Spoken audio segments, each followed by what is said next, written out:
Hola, mi nombre es Lucía Orozco Gudiño y este video sería el equivalente a mi examen final para la clase de Ciudadanía y Democracia en el semestre enero-mayo 2019. Esta vez voy a hablar de inteligencia artificial, pero tomando en cuenta una perspectiva más moral y más psicológica. Mi tema como tal es el por qué buscamos que las inteligencias artificiales sean lo más humanas posible. Quiero comenzar hablando del por qué me pareció interesante este tema. Y es que desde muy pequeña siempre he amado la fantasía, y una característica que siempre me llamó la atención de este género es que en la gran cantidad de mundos fantásticos frecuentemente encontramos seres con rasgos humanoides, ya sea con una inteligencia similar o con una anatomía parecida, pero que a la vez siguen sin ser humanos. Ejemplos de estos tenemos como en la fantasía clásica los elfos o los orcos, incluso en fantasía más contemporánea el tema de los aliens o criaturas mutantes, animales antropomorfos, etc. Gracias a esto siempre tuve la duda de cómo sería para nosotros relacionarnos con otros seres inteligentes que no fueran humanos. Y justo en el transcurso de la clase surge el tema de las inteligencias artificiales. Entonces comencé a cuestionarme cómo sería la relación interpersonal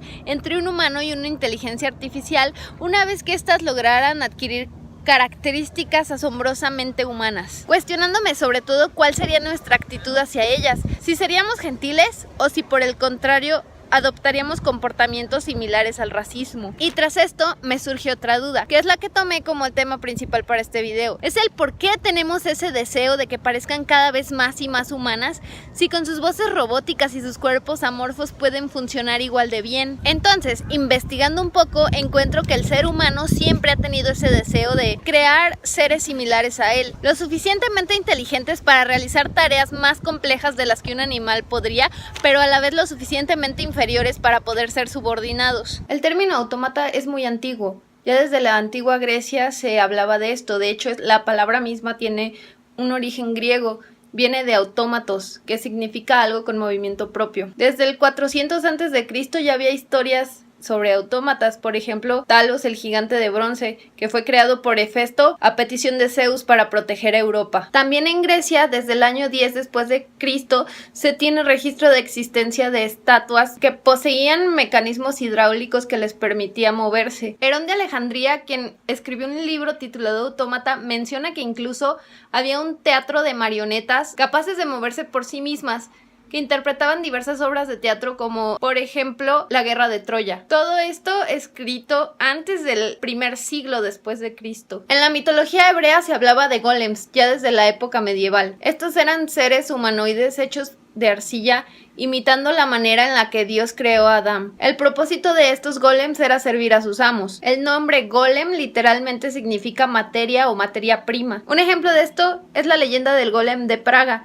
quien supuestamente fue creado por el rabino Yudá Loewy ben Bezalel, quien fue muy famoso durante el siglo XVI. Se dice que este golem fue creado para proteger el gueto de Praga de ataques por motivos religiosos, aunque también se dice que este golem podría ayudar en otras tareas como traer agua a la ciudad. Más o menos en esta misma época también se empezaba a hablar de los homúnculos, que eran pequeños seres humanos creados por alquimistas y fueron descritos por primera vez por Paracelso alrededor del año 1500. Se dice que los homúnculos eran pequeños seres humanos que llegaban a medir no más de 30 centímetros. Se creaban dentro de un matraz utilizando la alquimia. Se supone que el propósito de los homúnculos era ser sirvientes dentro del laboratorio de los alquimistas, aunque también se decía que era muy fácil que se volvieran rebeldes. Pero ahora, tras darnos cuenta que todo esto son solo historias que se quedan en la mitología, el ser humano se ha empeñado en seguir buscando la manera de crear nuevos humanos artificiales que puedan servirnos. Ahora la duda es ¿por qué buscamos específicamente estas cualidades humanas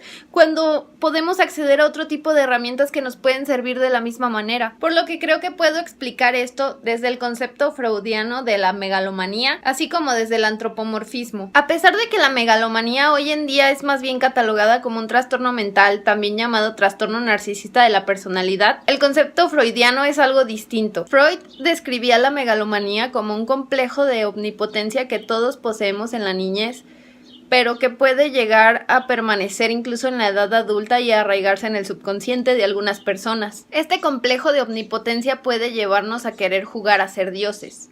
Y a pesar de que este es un término que se utiliza en medicina, creo que también puede ser aplicado al deseo de querer crear seres humanos de manera artificial, aun cuando sea a través de tecnología. Pues literalmente nos estaría dando la oportunidad de crear seres humanos a nuestro antojo, con las características que nosotros deseemos y con las funcionalidades que nosotros creamos más útiles, adaptándose completamente a nuestros deseos. Ahora, volviendo a los griegos, el antropomorfismo comienza como una corriente filosófica propuesta por Genófanes de Colofón, quien criticaba la atribución de cualidades humanas a los dioses, aunque hoy en día podríamos definir el antropomorfismo como una cualidad psicológica que nos permite comprender más fácilmente entidades complejas a partir de su similitud con un ser humano. Esto explicaría nuestra tendencia de atribuirle cualidades humanas a muchas de las cosas que nos rodean, pero al mismo tiempo el antropomorfismo nos provoca proyectar ante estos entes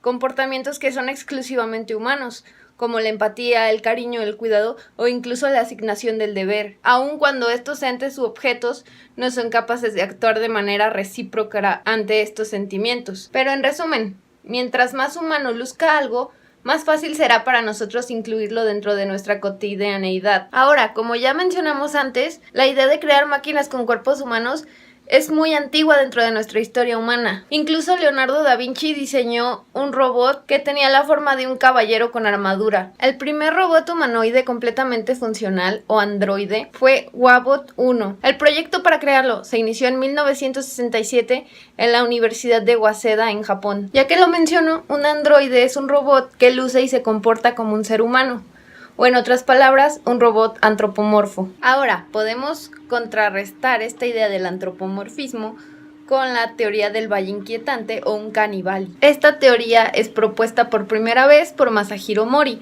un profesor de robótica del Instituto de Tecnología de Tokio, apareciendo por primera vez en el periódico Energy en el año de 1970. Según esta teoría, mientras más cualidades humanas le agregamos a un objeto, más agradable se vuelve para nosotros. Pero llega un punto en el que tiene tantas características humanas que en vez de ser agradable comienza a volverse repugnante. Esta repentina incongruencia es a la que se llama uncanny valley o valle inquietante. Y esto, en el caso de los robots, puede ir todavía un paso más allá, porque aun cuando la apariencia física está dominada, de que un robot se vea tal cual como un humano, que su piel, sus dientes, sus ojos, su cabello se vea completamente natural, sus movimientos son los que pueden terminar por delatarlo. Y esto provoca que, a pesar de su apariencia perfecta, vuelva a caer dentro del uncanny valley. En clase de VAP recuerdo haber visto que el 70% del lenguaje humano se basa únicamente en el lenguaje corporal.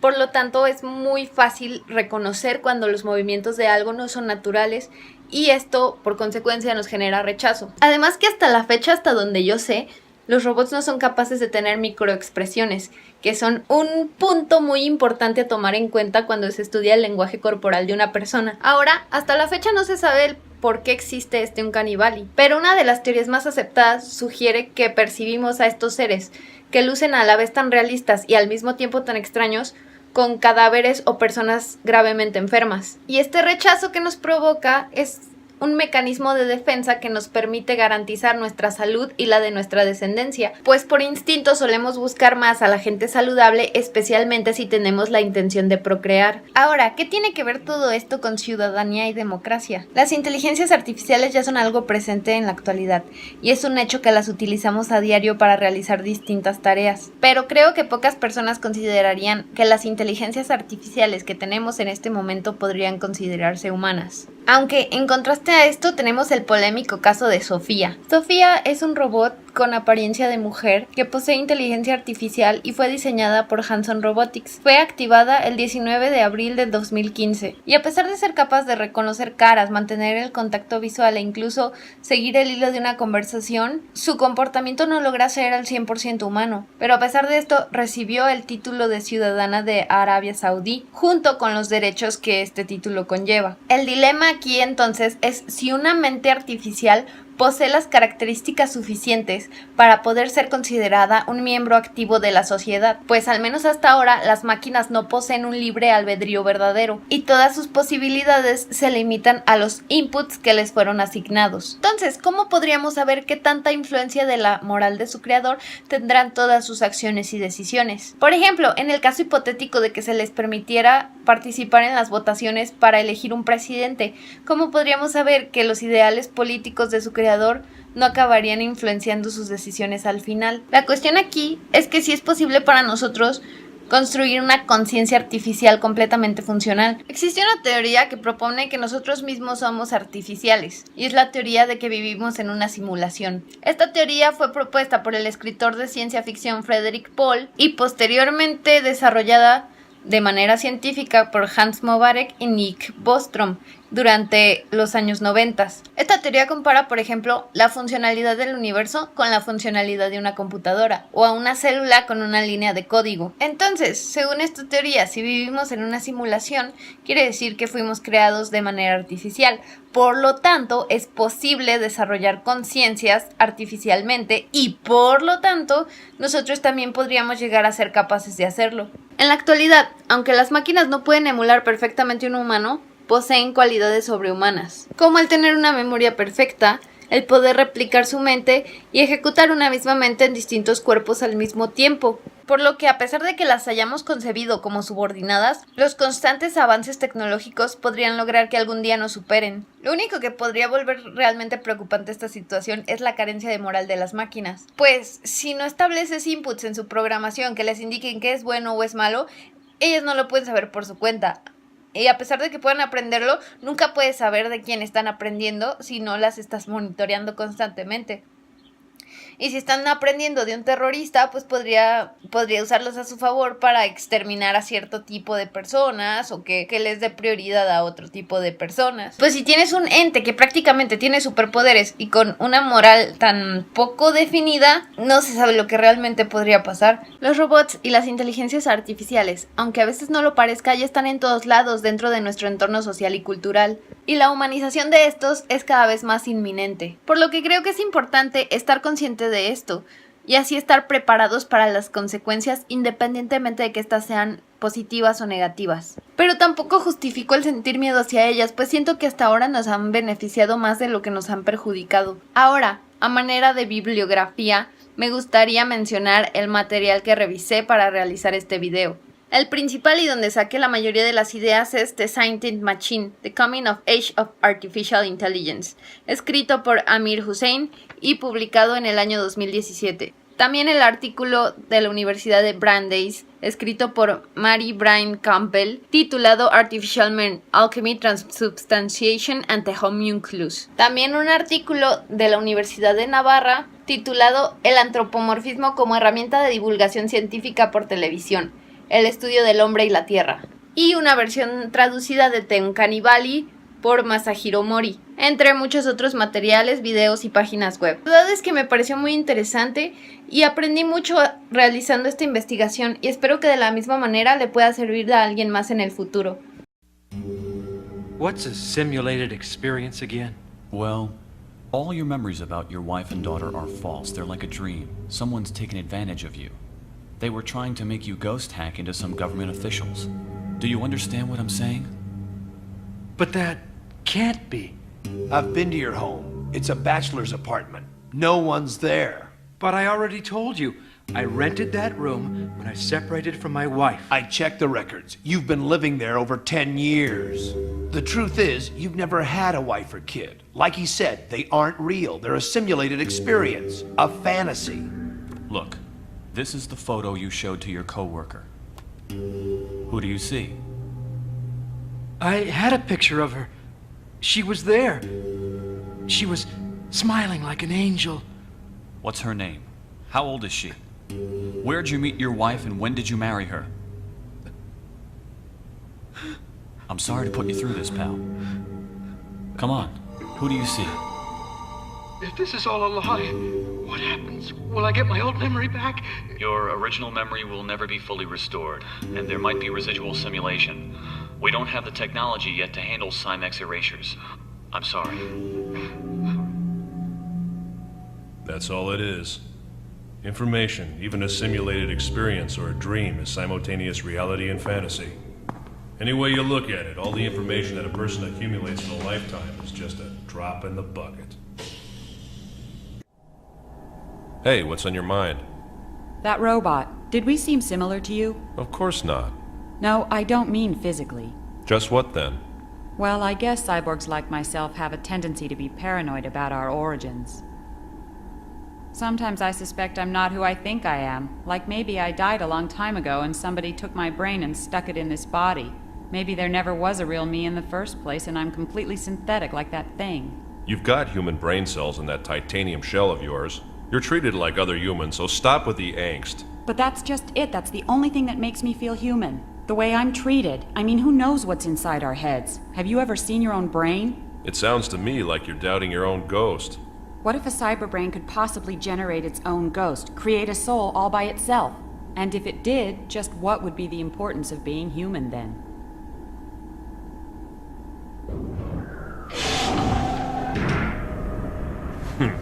That's bullshit. You know you're dying to see what's inside of that thing, aren't you? And I can't stop you. Neither of us has any idea what's inside there.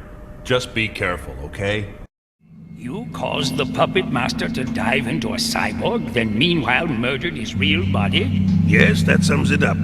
He's originally from America, so the US cooperated with us in capturing him. That's why we'd like to take him back ourselves. You have no objections to this, I hope.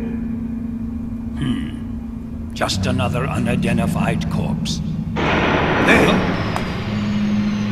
You will not find the corpse, because I have never possessed a body. Why are his sensors on? What the hell is this? All external controls are turned off. The body's using its own power source. I entered this body because I was unable to overcome Section 6's reactive barriers. However, what you are now witnessing is an act of my own free will. As a sentient life form, I hereby demand political asylum. Is this a joke? Ridiculous! It's programmed for self-preservation. It can also be argued that DNA is nothing more than a program designed to preserve itself. Life has become more complex in the overwhelming sea of information, and life, when organized into species, relies upon genes to be its memory system. So man is an individual only because of his intangible memory, and memory cannot be defined, but it defines mankind.